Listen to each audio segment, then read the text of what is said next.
এখন রয়েছি মহাকুম্ভের কালীঘাটে। এই কালীঘাটে সাধারণত কেউ আসে না, কিটগঞ্জে খুব কম লোকজনই আসে, মানে এটা একটা উল্টো সাইডে হয়। দেখুন এইটা হচ্ছে যে new Jamuna beach. New Jamuna বিচের কাছেই বোট ক্লাব, বোটে করে সঙ্গমে বোটে করে অনেকে স্নান করতে যায়। সন্ধ্যেবেলা এখানে লাইট শো হয়, দুর্দান্ত লেজার শো হয়। এই লেজার শো আমরা দেখছি এখন, দারুণ লেজার শো। बल्कि तीर्थ का अवसर भी है जहां लाखों करोड़ों श्रद्धालु कल्पवास के दारुण व्यापार। पालन करते हैं। देखो लेजर शो पौष पूर्णिमा से लेकर माघ पूर्णिमा तक चलने वाले कल्पवास के दौरान तीर्थालु सांसारिक सुखों को त्याग कर तपस्वी संतों की तरह कुटिया में रहते हैं। उनकी दिनचर्या ब्रह्म मुहूर्त में गंगा स्नान से शुरू हो संध्या वंदना और भजन कीर्तन जैसे आध्यात्मिक कार्यों के साथ कालीघाटेर मंदिर, प्रयागराजेर कालीघाट मंदिर में केवल एक ही बार भोजन ग्रहण कर मानसिक रूप से धैर्य, अहिंसा और भक्ति भाव में लिप्त रहते हैं। ऐसी मान्यता है कि जो कल्पवासी मोक्ष की अभिलाषा लिए कुंभ पर्व में कल्पवास के नियमों का पालन करते हैं, उन्हें मोक्ष अवश्य ही प्राप्त होता है। पारंपरिक रूप से इस आध्यात्मिक पर्व की औपचारिक शुरुआत का श्रेय 8वीं शताब्दी के हिंदू दार्शनिक और संत आदि शंकराचार्य को दिया जाता है।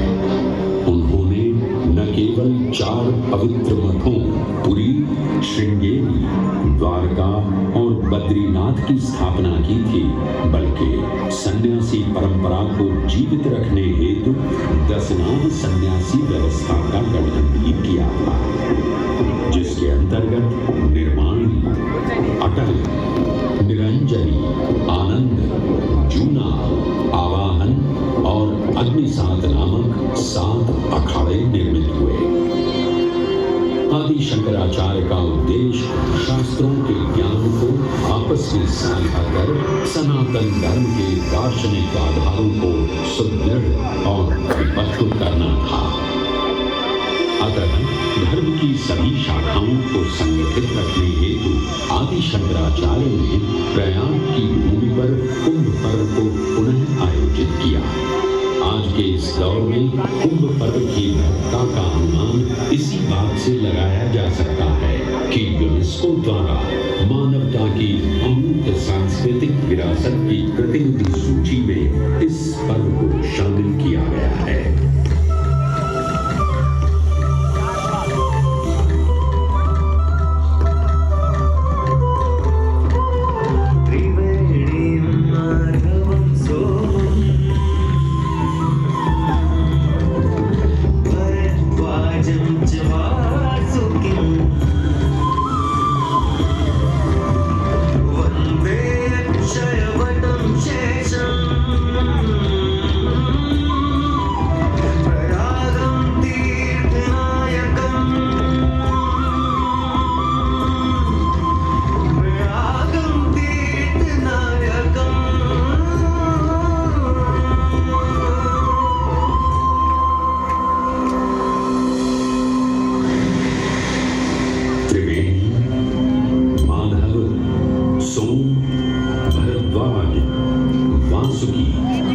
अक्षयवट और शेषनाग, प्रयाग के इन 7 तीर्थ नायकों की हम वंदना करते हैं, परंतु उक्त 7 तीर्थ नायकों में वेणी माधव का ही प्रमुख स्थान है। त्रिवेणी संगम में स्नान के साथ साथ श्रद्धालु वेणी माधव मंदिर में दर्शन कर भगवान विष्णु का आशीर्वाद भी प्राप्त करते हैं। मान्यताओं के अनुसार वेणी माधव इलाहाबाद किले के परिसर में स्थित पातालपुरी मंदिर में एक पवित्र अक्षयवट वृक्ष के पत्तों पर एक बालक के रूप में विश्राम करते हैं। पौराणिक कथाओं के अनुसार अक्षयवट एक शाश्वत वृक्ष है जो भगवान विष्णु का स्थायी निवास है, जहां से वे सृष्टि का पुनः निर्माण करते हैं। अक्षय वट वृक्ष का उल्लेख देखने को मिलता है। कहा जाता है कि भगवान श्री राम, माता सीता एवं अनुज लक्ष्मण अपने वनवास काल में इस स्थान पर आए थे। वैसे तो भगवान श्री राम का वनवास प्रयाग में श्रृंगी ऋषि को समर्पित श्रृंगवेरपुर धाम से आरंभ होता है। ये वही स्थान है जहां निषाद राज गुह ने भगवान श्री राम, माता सीता और अनुज लक्ष्मण को गंगा पार जाने के लिए सहायता प्रदान की थी। श्रृंगवेरपुर से प्रभु श्री राम ऋषि भरद्वाज के आश्रम पहुंचे थे। भरद्वाज मुनि बसही प्रयागा। गोस्वामी तुलसीदास जी ने रामचरितमानस में ऋषि भरद्वाज का निवास स्थान प्रयागराज ही बताया है। ऋषि भरद्वाज से त्रिवेणी संगम की महिमा सुन प्रभु श्री राम, माता सीता और अनुज लक्ष्मण त्रिवेणी संगम में स्नान कर तीनों नदियों का आशीर्वाद प्राप्त करते हैं। इसी कड़ी में एक प्रचलित कथा के अनुसार संगम तट पर ही माता सीता ने प्रभु श्री राम से महादेव और परम शक्ति मां पार्वती की आराधना करने की अपनी मनोकामना को व्यक्त किया था, जिसके उपरांत प्रभु श्री राम ने यमुना तट पर भगवान भोलेनाथ और मां पार्वती को समर्पित एक मंदिर का निर्माण करवाया, जिसे आज हम मनकामेश्वर मंदिर के नाम से भी जानते हैं।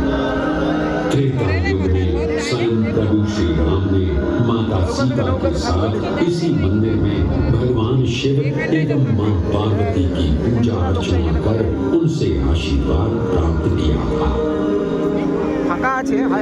महादेव के इस प्राचीन मंदिर से अगर थोड़ा आगे चले तो उन्हीं के अंशावतार पवन पुत्र हनुमान जी का मंदिर भी विद्यमान है।